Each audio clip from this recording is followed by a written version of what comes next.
I made a video, I don't know when, a while ago, and I don't remember what it's called exactly. It's something to the effect of the rise of cheese and cultural change in competitive Pokemon. That might actually be what it's called. You can look it up if you want. And I was thinking about the concepts in that video while watching this series live because, wow, I was put through a whole gauntlet of emotions watching it. Because this is a top 8 series for the Smogon Classic playoffs between M-Dragon and Issa, and M-Dragon is favored. M-Dragon will be favored against most players in this format, but he's especially favored against Issa, who, to my knowledge, is familiar with the generations, but isn't really a seasoned builder in them. And this was not 100% confirmed to me, but the idea was certainly supported by the fact that the teams he brought were well-known, someone else's. Nothing inherently wrong with that. It's not to my preference, but, I can recognize that's a me thing. Anyway, the point being, more so that M-Dragon is favored here, and it has become more of a trend in recent years to, when you're not favored, to just throw out option, or give yourself less options, I should say, fewer options, excuse me, to outplay the opponent and instead leave it more up to matchup RNG. And I get the idea that, if you're not favored, then you should, raise the RNG to, even the odds, even out the playing field, stuff like that, which I don't really buy because, personally anyway, I hate having the game not be in my control, because when you get into the actual game, you realize, if I just play well, I can take out anyone, especially at this stage, I'd get it if it was like a round 1 game of some tournament where you just happen to get an unfortunate matchup, but this is the Smogon Classic playoffs. Ideally, everyone here is elite and shouldn't be so outmatched that they're going fishing and making their own play secondary.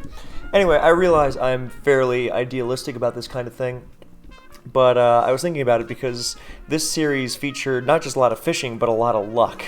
And M-Dragon's efforts against it, well, you'll see. So, basically, to summarize what we've been seeing so far, Jinx is a very high-risk, high-reward Pokemon. It's more consistent now than it was before, but it's not the kind of Pokemon you bring unless you're A, very experienced and know what you're doing, which is not really the case, or B, you're going fishing. So, yeah. It wound up critting Fortress very, very quickly and forcing the reveal of Blissey, and then Gengar missed a Will-O-Wisp on Claydol, but it crit the explosion. Okay, I mean, if it lands that Will-O-Wisp, then Claydol is managed anyway, so, call it fair. I mean, the crit on Fortress still definitely stings because Jinx should not have made the progress that it did, but hey, manageable. But then it really gets kind of stupid when, as you can see, this Jirachi froze the Swampert, and then the Swampert thawed out after a turn of being frozen. Then Jirachi froze it again. Okay, but on the turn that Swampert was trying to EQ it without a sub-up. That was what was particularly gruesome about it. And then Jirachi Ice Punched again. Jirachi subbed, and Swampert thawed out and EQ'd the sub, fine. And then Jirachi crit the Ice Punch. So this is particularly nasty. So now this Jirachi without stab is trying to make its way through this Blissey. It has been known to happen. It's pretty RNG heavy affair though. Subcall Mine Jirachi with Psychic, sure, that's not something you really want to rely on most variants of Blissey for. But without stab, it's a nastier affair. Now here, Serene Grace is taking effect and gets that T-Bolt para. It's looking for those free turns, not just to boost up to +6, but also to then get more subs and attack more. But this Blissey, since it's being supported by Pursuit Tar, doesn't have to run Ice Beam to hit Gengar. So it not only has T-Wave to threaten, but it also has Wish and Soft Boiled. So it's got packing a lot of recovery, and this Jirachi is not exactly doing great on health. And even at a +4, it's not even doing 30 with T-Bolt. So theoretically, it should be fine, right? And since this is a special offense team, then I don't quite know this team as well as I might if I were more active, let's say. But I know, even not keeping up with the latest configurations of 6 that are being passed around, that's an offensive water type. I don't know if it's Starmie or Suicune or, I know it's not Kingdra. I know I like Kingdra more than most. But it would be pretty perfect there. I think it should be Suicune. But, I could see Starmie there. Either way, it's not something... if it's a Suicune, it's going to be an offensive one that doesn't beat Blissey. So, for all the nonsense, for the Fortress going down to Jinx and being... that must have been HP Ghost, because HP Bug would have KO'd it for sure. So HP Ghost to help itself not be completely reliant on the Pursuit T-Tar. I like that choice. But yeah, with Fortress going down to Jinx and then Swampert getting frozen crit by this Jirachi that made its way through it with just Ice Punch, which is kind of ridiculous. I think it only had, 2 Calm Minds? No, it had 1 Calm Mind when it switched into this, when the Swampert switched into it. So yeah, a +1 Jirachi without a lot of special attack investment made its way through a Swampert, because that's just fabulous. I couldn't decide whether I was going to say fab or fabulous, and then I kind of paused halfway through, which is how you got that awkward in between. Anyway, so M-Dragon natural cures and gets out of there because, hey, he's running the Jirachi not quite running it out of T-Bolts, but, doing his best to. 40%, so you can stall this out with Soft Boiled, Wish. It's kind of nasty now that he's getting 3 KO'd, but hey, if he's at a certain range, even a crit, like once he's above 80%, let's say, even a crit won't necessarily be enough if he Soft Boiled on that turn. So, it's ugly because this is not the ideal position, because Jirachi's gaining a ton of health back while attacking, and there's not just crit chances, but of course Serene Grace nonsense. And when you're attacking so much, then it ceases to even be nonsense at a certain point, which is kind of the problem. But yeah, the thing here is just, when you're behind, just fish. And yes, there is something to be said for playing to your outs, of course. It's just... I've also noticed the trend for a while where people's first instinct is to just fish, to just, not think about the play as much as just go for the RNG and then get bailed, and then you get, things like worse plays being rewarded, or, stupid stuff like +1 Jirachi beating a full health Swampert through Ice Punch alone.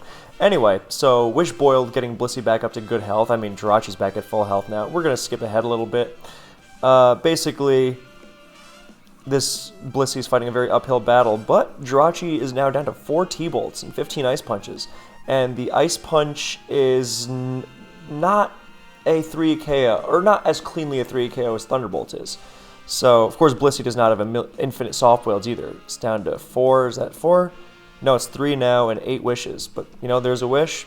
So, half the time you're not even bothering, well, now you want a Seismic Toss, but, there's the para getting in the way. But yeah, my point I was trying to make there is that, your only option to break through the Swampert at this point is to fish, of course. So, of course, you're going to go for it, but that's because you only really gave yourself the option to fish. It's like, well, what are my options here? Can I play around it, or should I just go fishing?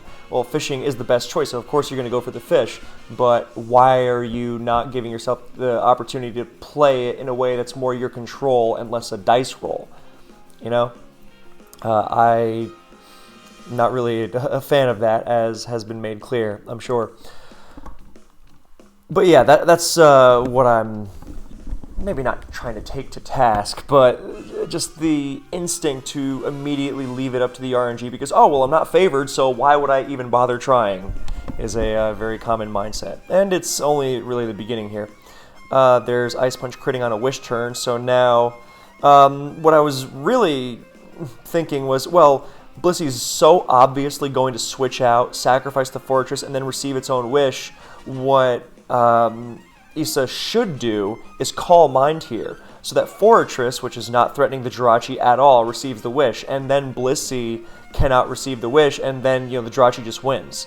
So, and yeah, you could say, oh, well, what if the Blissey stays in and receives its own wish? It's like, well, you're in a fine position anyway. It's out of soft boiled. Only has a couple more wishes left.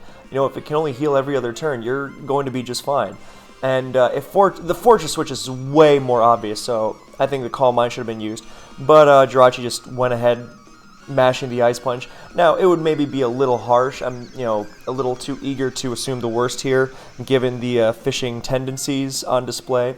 But I thought it was rather emblematic. Yeah, I mean, you tell me if I'm being unfair or not. That, it's like, oh, don't bother trying to make the move. Just mash the button. I mean, not that you really have to you have to think too much at this point because of everything that's happened beforehand. But I don't know, that really could have been locked in, and I don't even know if that was considered. But hey, so now M-Dragon draws the last Thunderbolt because Jirachi had 2 left, and Moltres doesn't show it with pressure, but now it's out of Thunderbolts, even though on Showdown it says it has 1 more. So now it's forced to spam Ice Punches.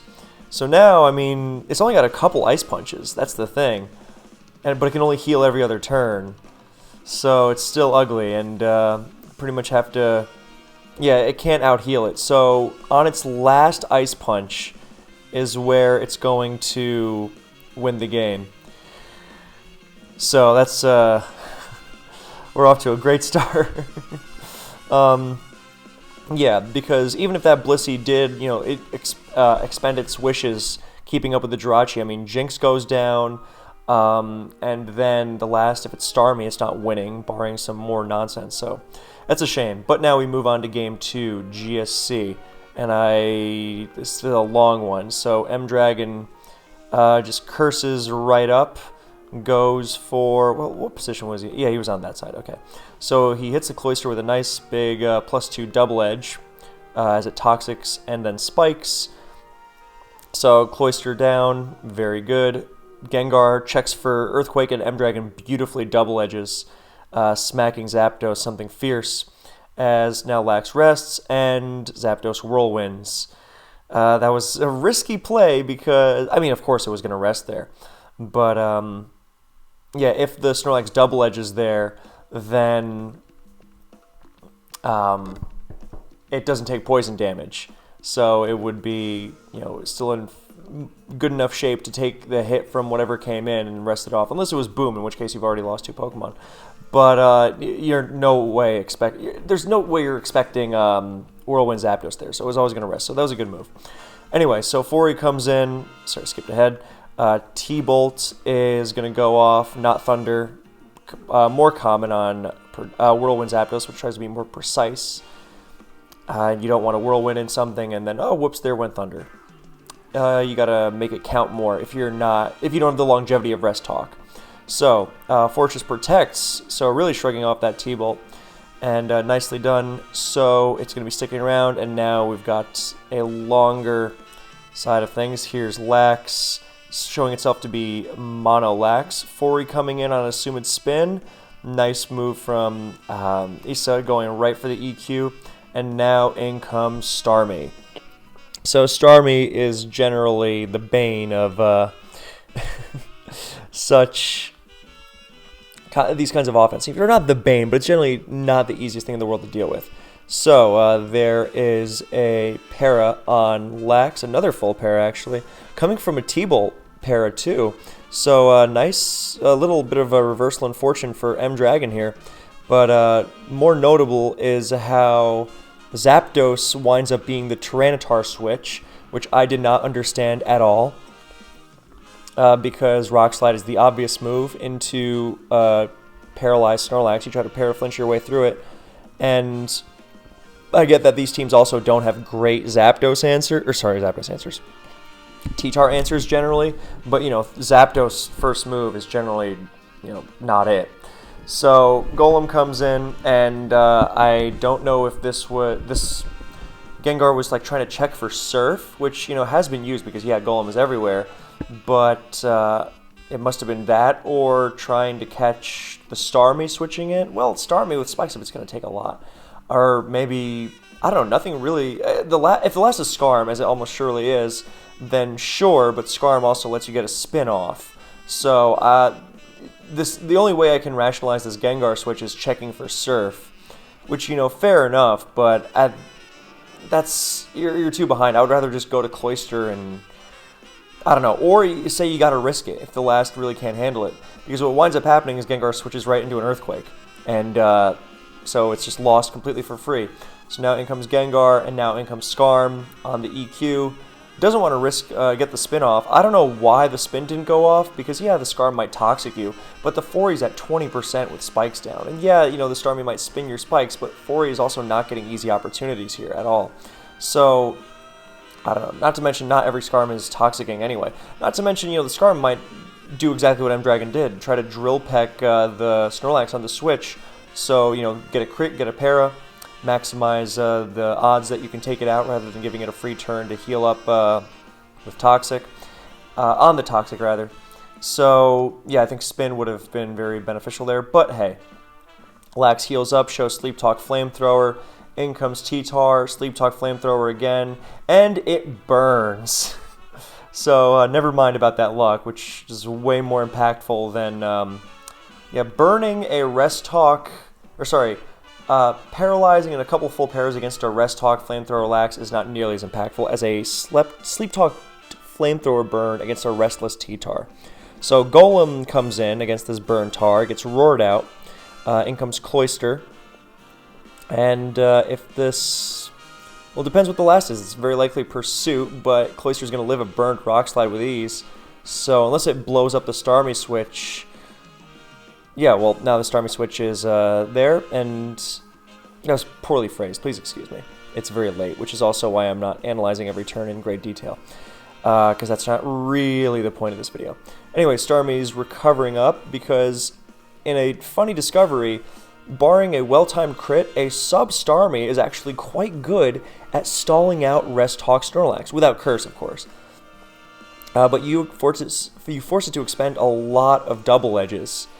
And eventually it's going to rest, of course, or eventually you heal up enough to where you just get the spin-off, or you get the sub up, and then you are, you know, exactly what's about to happen. So the Snorlax has to rest, Cloyster's at low health, you know, 25 with spikes down, Golem's not getting the spin-off, Cloyster's not switching in easily to get the spikes back up, so Starmie is doing exactly what it does. So now here we just see more double-edge stalling between sub, and Lax only has 24 double edges, which, yeah, that's not a small figure, but it's also not a lot in a prolonged game if you're going to be spamming it like that.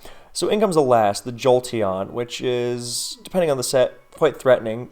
But with the Snorlax being Rest Talk and the Raikou in the back, then it is almost surely going to be fine. You know, the more threatening one will be Rest Jolteon, but as soon as it sleeps, then it gets phased out, and then, well, the T-Tar being burned certainly hurts. But if the Snorlax doesn't do what it does, i.e. threaten it with big damage and double edge, then you sack something and then you go to Raikou and start forcing it. And if it doesn't have rest, then it's you just keep hitting it.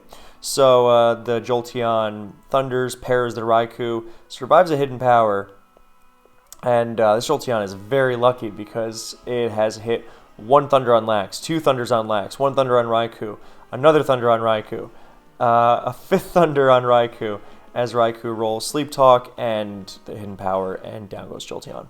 So there's a bit of an issue here because the T-Tar getting burned means that Lax can't, or T-Tar can't really take it on, but hey, that's what Starmie is for. So Starmie pivots into Flamethrower, does not get burned, does get crit though, but hey, that's all good. So now we see more double edge stalling, 13 to go. There's a sub, there's a double edge, there's recovering, you get the idea.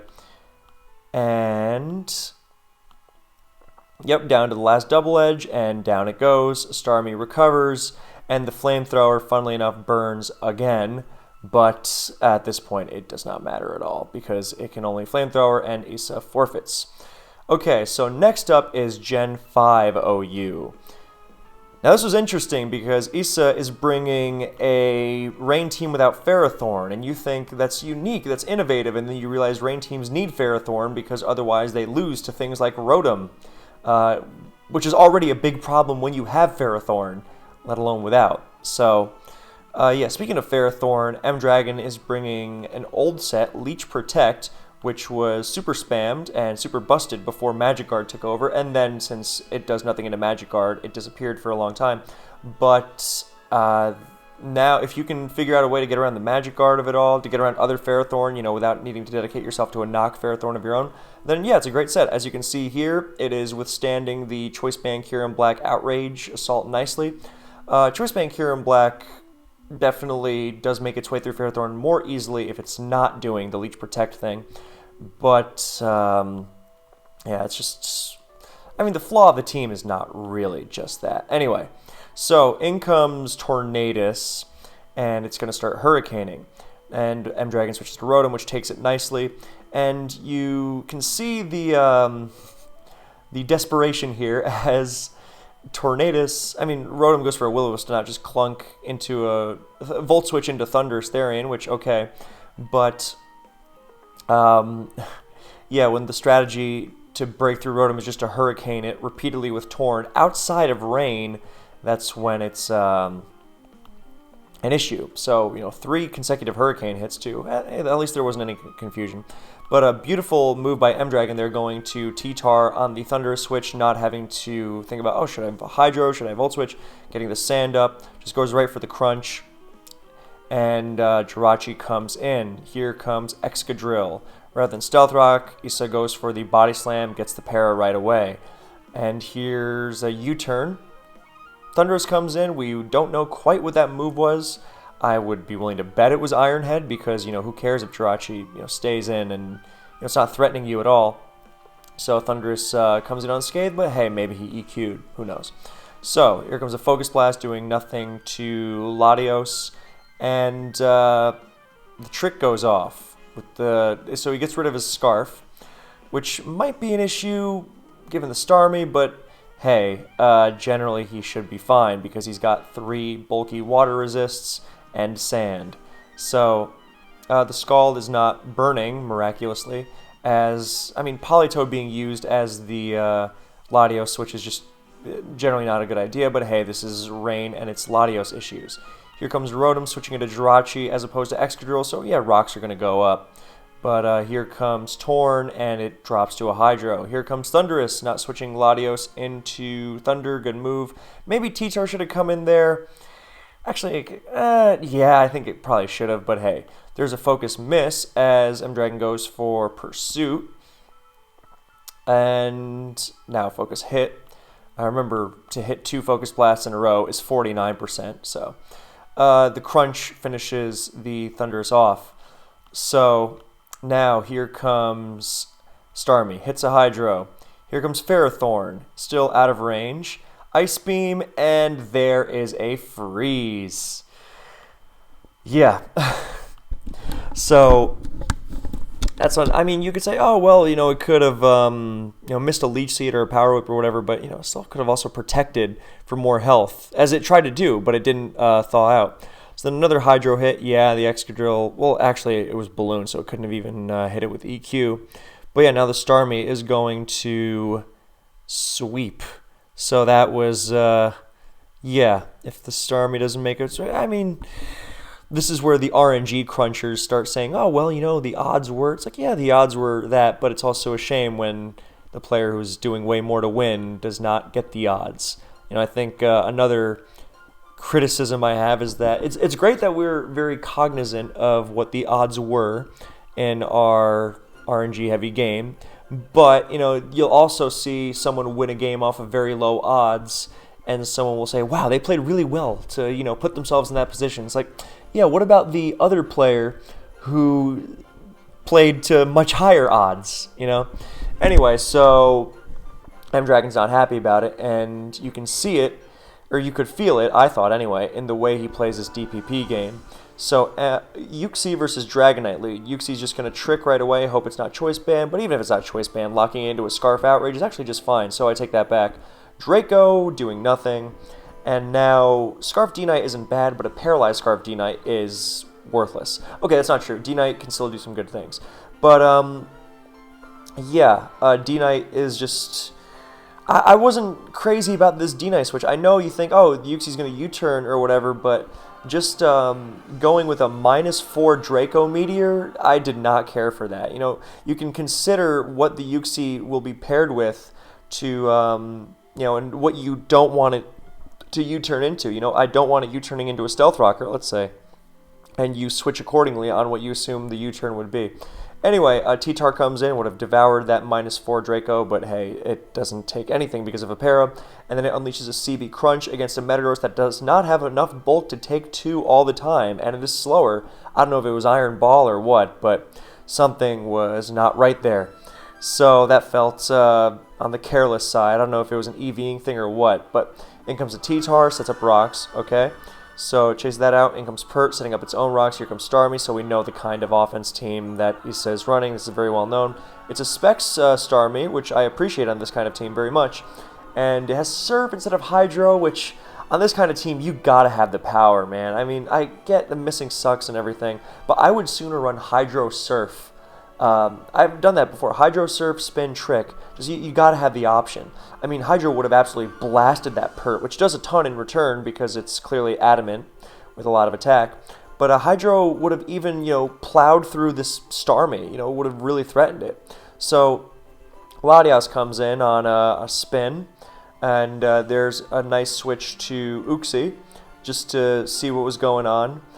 I don't know if that was to try and, sacrifice itself to T-Wave on a T-Tar switch, on a Pasho T-Tar switch.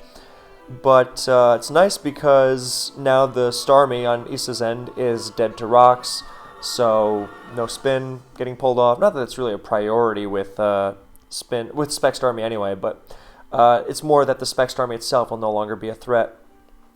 I don't even know if that was the right move. I guess he wanted to avoid getting Spin KO'd, but I mean, he doesn't really have a lot of good options here because it just went so badly so quickly to begin with. But, yeah, at least damage the Starmie or something. So, yeah. Anyway, so, Latias switches out of the Uxie, eats a T-Wave. Now here comes the, so as to not Draco into the T-Tar. So, yeah, Dragonite gets no, actually, Starmie gets sacrificed instead. Yeah, the D-Knight can still E-Speed or something. And, here comes Crunch. T-Tar switches in. Jirachi is a good pivot into Rock's utility T-Tar sets. I think these things should run Earthquake more, but also for Heatran. And yeah, now in comes Gliscor to a lefties Gliscor switching into Ironhead. So this team is not really doesn't have longevity into Ironhead at all. I mean, the Steel Resists are Metagross without lefties, and yes, I recognize it can Iron Ball, Trick, and probably get some lefties in return, but that's not reliable. And, a bulkless, lefties-less Starmie, so this is begging for trouble. There's a reason why this last slot is usually occupied by Bronzong or Lucario. Neither of which are amazing, but at least it's something. I would even take Infernape, honestly. Anyway, because it provides a faster threat to the entire team, that's the Jirachi in return. Anyway, so the Jirachi doesn't get the flinch, and Gliscor EQs it, but that's just fine, because now here comes Starmie to recover safely. And it spins on a full para, but, it was going to take that Draco Meteor and recover it off at -2 anyway. So what winds up happening is that the D-Knight goes for E-Speed and gets surfed and spun. Yeah, and finishes off by saying, so T-Wave, yeah, okay, I don't think it really makes a difference at this point. Surf, doesn't, it's not Pasho. I think it's probably Chople. Gengar is very scary there. But yeah, now Pert, in good condition. Whoops, I skipped ahead by accident. So, Sky Attack just quite misses the mark. Yeah, I think M-Dragon's last is Zapdos. So, I think that was doing, quite well anyway. But it's not even revealed as the T-Tar wins. So now we get to the heart of the video. So it's Game 5 RBY. So remember at the beginning, I was talking about fishing. I don't think that the other teams are really fishing. This GSC team is completely fine for my money. Now, and I think this Gen 5 team is not good, but I don't think it's not good in the fishing way. I think it's just, not good in that whoever built it had the misguided idea of, oh, what happens if I drop Ferrothorn and I get to use Jirachi instead? It's better into Zam. You know, rain teams are bad into Zam, and I don't want to use Scarf Scizor, which, you know, I at least get where it's coming from. I don't think it's a good idea, you know, the whole Jirachi Kyurem thing, but at least I don't think it's really cheesing. The Gen 4 team, for all its flaws, is not really cheese either. No, actually, no, I take it back. It's not cheese at all. Now, this team, the advanced team, that was definitely like, oh, M-Dragon's great at advanced, so I'm going to raise the odds with, you know, the risky Jinx, and then, you know, this Jirachi set whose strength almost solely, or, okay, I take that back. It's not solely derived from being able to spam Serene Grace Ice Punch, but it's a big part of it. So yeah, it's really just the Gen 3 one, and then, okay, so what happens in RBY? Well, you know, anyone can beat anyone in RBY, right? Or, I mean, that's just Pokemon in general. My POV. I think when you get into a game and you realize, hey, you can... the idea of, oh, this guy's so much better than me, really tends to disappear once you actually get into a game situation and realize it's just like anyone else, and it's like, oh, hey, if I, you know, use my tools well, I can win. Not to say that, you know, there aren't advantages and disadvantages, of course, it'd be silly to deny that, but I hope you get my point. So, yeah. And at RBY, it's generally pretty much an even playing field. I mean, not to say... Okay, I take that back. I mean, obviously, most players are going to be... Most non-RBY players are going to be disadvantaged against great RBYers. And M-Dragon is a great RBYer. But, you know, generally, if you understand the gen, and as I understand, Issa has gone very far in RBY Cup, so he understands the gen, then there's not really a need to... Well, you've looked at the title, you know it's coming. Yeah, Starmie stays in on Jolteon lead, which is super risky because obviously it's got a 25% crit rate with Thunderbolt, so it could just drop on the spot. But you get that T-Wave off on the Jolteon because you have to take that risk. Because what are you running? You are running Wrap. So Dragonair comes in and gets T-Waved on the switch, thank goodness. And I was like, wait, why Dragonair? Oh, is it because it's not quadruple weak to ice? And then someone pointed out to me, no, it's just so you can run it and run Dragonite on the same team, because you got to maximize your Wrap because you were inspired by Kendrick versus Drake or something. No, it's because you need to cheese the opponent as much as possible, obviously. So here we have, and this is why, you know, I was really spurred to make this video, because we have a not fully evolved Pokemon being used in the deciding Game 5 of a tournament which is supposed to be, you know, the most elite, right? You have to qualify for this tournament. It's an incredibly grueling process over the course of several months. These are supposed to be the best players. You know, theoretically, the kind of person who would do this kind of thing would be weeded out by now. And so I was kind of irritated to see this travesty of just pure, fuck it. Let me just pray. Let me throw all the bullshit at my opponent that I can and hope that the RNG gods smile at me. I thought that was a real shame to see. So the question is, of course, you know, will it actually win or not? That's all that really matters, right? Anyway, so Victory Bell comes in, Razor Leafs at the pair Jolteon, Gengar absorbs it, Starmie comes in, blocks the sleep, and Psychic's Jolteon is sacrificed. So, Snorlax gets a very unlikely crit because of its low crit rate, lower than other generations, 2 through 6. But Starmie T-Waves it, and then full Paras, Snorlax goes down. Okay, so now Tauros gets an immediate Body Slam crit, and Snorlax full Paras, so okay, he's getting it back. And then another Body Slam crit and full Para, and according to M-Dragon, he used Counter, so that would have obliterated the Tauros. But that's not all.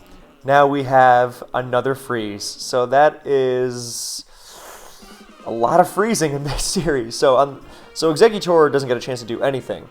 In comes Starmie as he tries to EQ into the Gengar. And Starmie goes for Psychic, another crit. And Snorlax tries to EQ rather than blow up the Starmie. I assume it has Explosion. And rather than blow up into Gengar, he tries to EQ it. And M-Dragon stays in, goes for the attack with Psychic. He also has good odds to crit, better than Tauros even because it's faster. So yeah, Starmie into Tauros is generally what you want. T-Waves full Para, finally it's coming back. Yeah, and at this point you realize, yeah, it's kind of, you're breathing a sigh of relief, because if you care about the competitive integrity of this game, and if you're invested in this, and there's nothing wrong with that, then yeah, you do, or you should anyway, then you don't like it when this kind of nonsense gets used.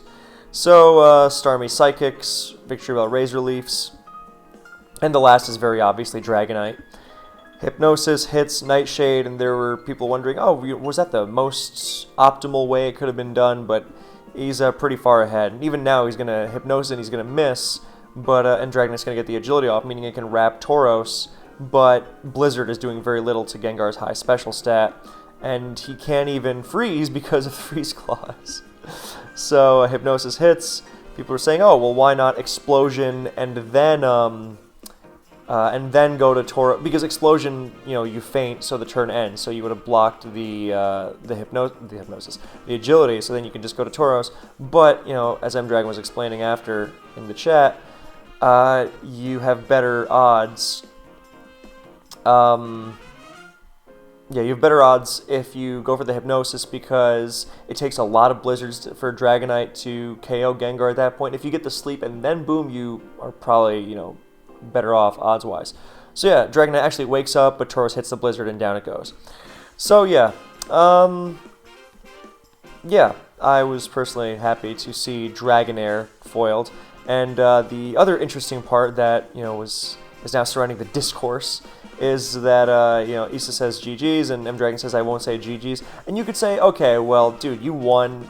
Aren't you kind of being petulant? Issa takes it in stride. So I personally, for me personally, even if I get lucked really badly, if I win, that's what I need, right?